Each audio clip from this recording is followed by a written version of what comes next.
Let's talk acoustic guitars in live music and how to get a really nice, big, warm acoustic guitar sound. So, when dealing with acoustic guitars on stage, you typically plug it into a DI box.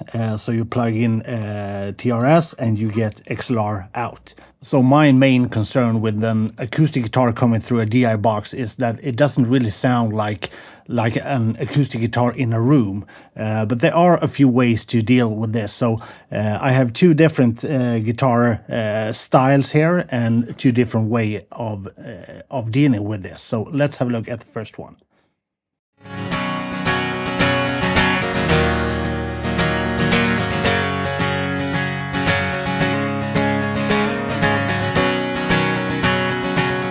So let's see if we can make this sound a bit more natural. So with a guitar like this, I kind of like to start with a compressor just to even things out. So let's turn this on and have a listen.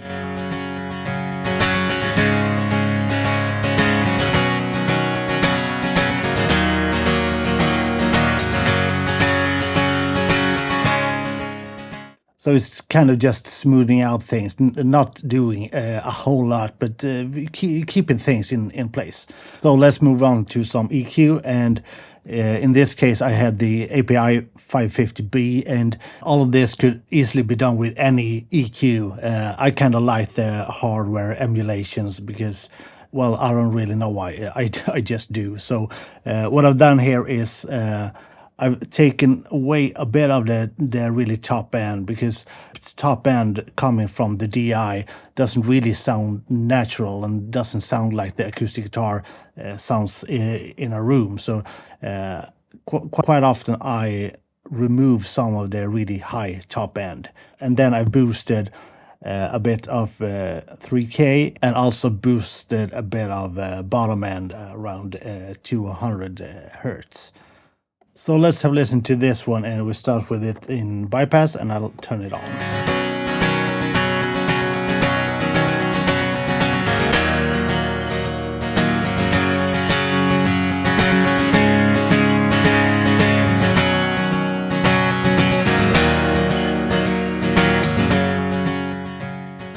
And whether or not you should boost the low end and also remove some of the top end, it all depends on if you have a full band, then you might not boost the low end, because then it will be kind of muddy and take up too much space in the low end.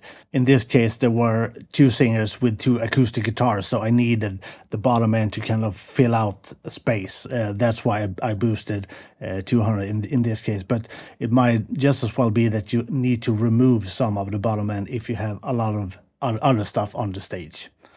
And so far, it's kind of what you would expect, some compression and EQ, but it's the next step that really makes a difference for me, and it's putting all of this through a reverb. And in this case, I used the R Live with an impulse response from the Bricasti M7. And then you might say, but Joe, I don't have the M7 impulse response. Well, download it from my webpage, link in the description. So right here, as you can see, I have the mix almost at dry there. So there's just a tiny bit of room coming in, but it makes a huge difference. And let's have a listen.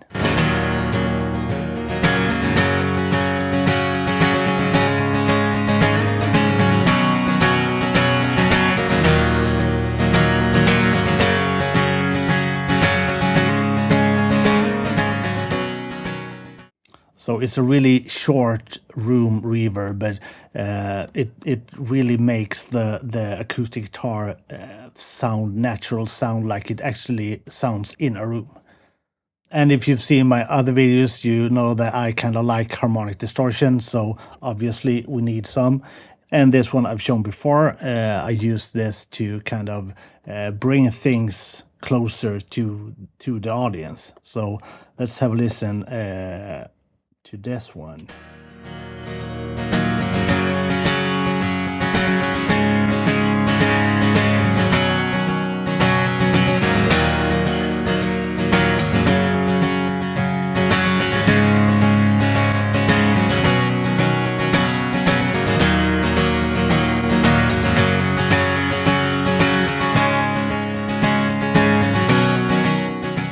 So even here, the difference is not huge, but it's all of these small changes that really makes the whole picture. So let's turn all of this on and off.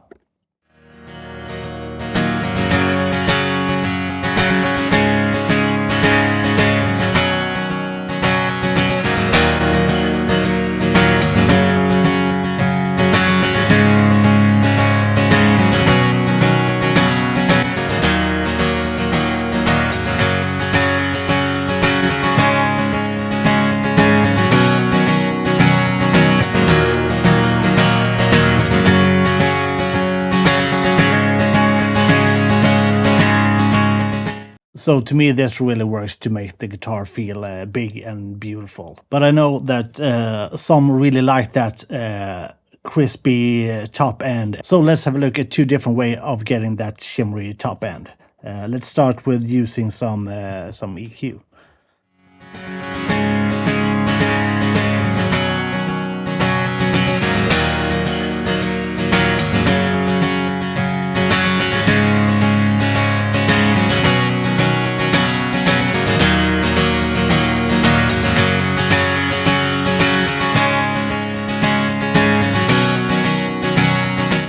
So that might be a sound that you prefer, and let's take this back, and if not, we can use this vintage oral exciter and just have this one add a bit extra sparkle on the top.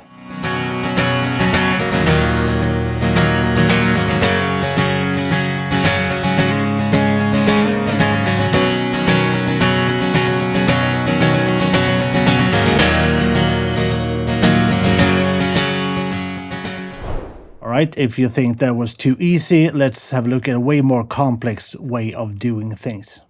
So in this setup, I had the guitar coming on two separate channels, and I also have a reverb on an effect send. So let's just have a listen on the first one without anything on.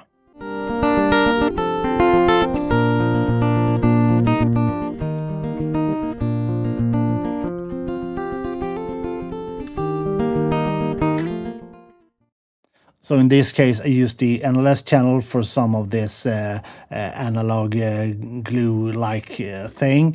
Doesn't do a whole lot. After that, we're going into an EQ. And this one, again, I've taken out the really, really high top end. And with this F6, I kind of control the low end so it doesn't get overpowered in a big PA, but still sounds full and big. So let's turn this off and have a listen.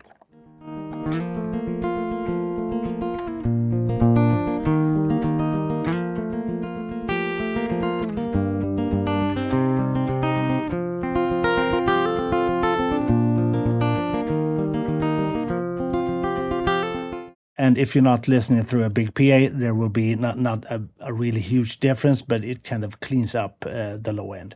This goes into the CLA 3A, and as you can see, it barely touches. I think on the loudest parts, I can actually play the loudest part, and let's see, it will take, I don't know, 1 or 2 dBs at the most. So this is really just kind of safety compression. But it's in the next one, the Vitamin, where I kind of tailor the sound. So let's have a listen. It's in bypass, and I will turn it on.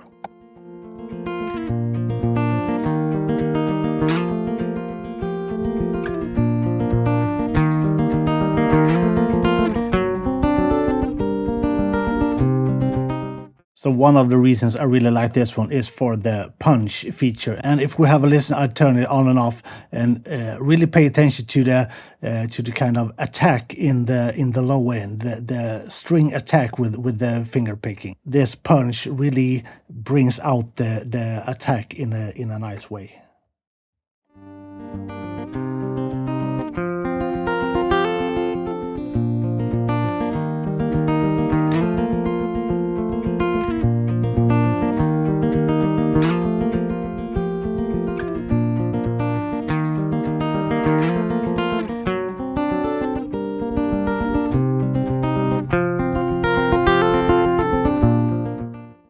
So it's a bit more articulated in a way. But it's still this kind of small, narrow, DI-ish sound. So a way to make it bigger is to go to this wide channel.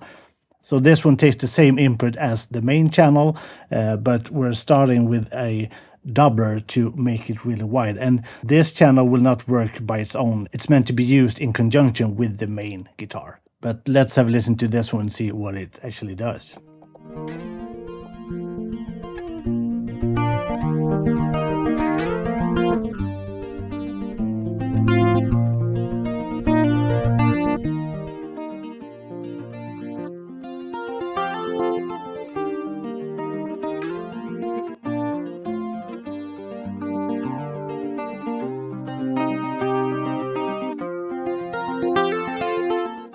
So by its own, it's kind of weird, but let's have a listen to both of these. So I start with the main one and bring this kind of wide thing up. And probably you will not notice a big difference until I mute it, and you will hear that the thing kind of collapse into mono.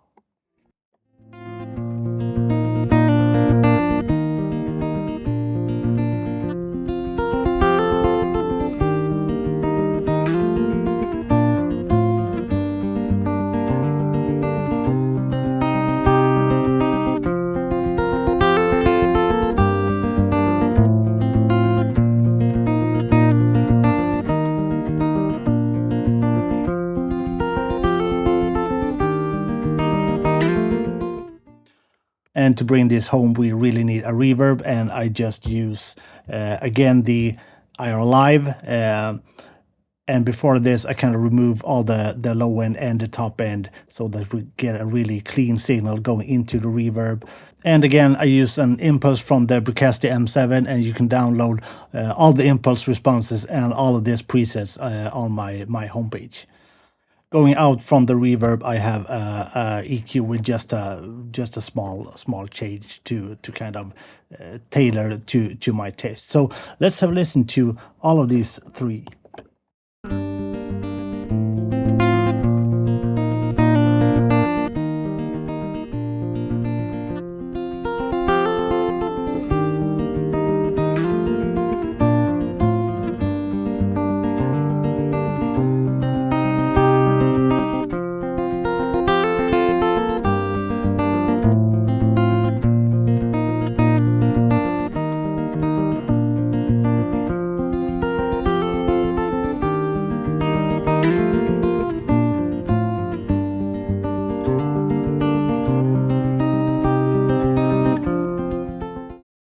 So that's the sound I use for this tour. But if you want to take things a bit further, I have two options for this sound. So let's have a look at the wide channel, and why not use a chorus? Let's have a listen.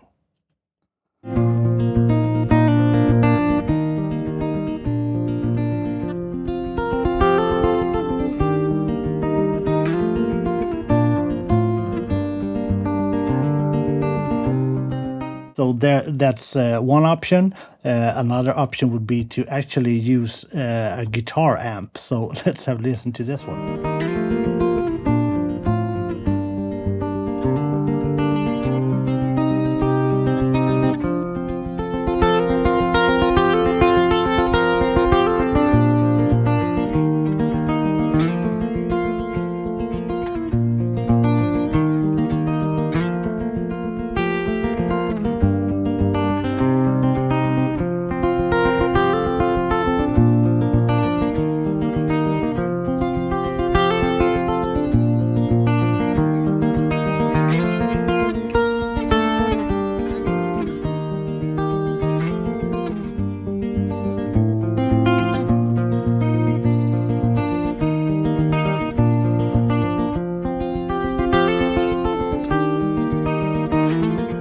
So with this parallel setup where you have the main guitar that's kind of clean, and you have a duplicate of that you can do, well, really just about anything, gives you really some opportunities to be creative, to really find a guitar sound that fits your artist. That's it. Let me know if you have any questions. Take care.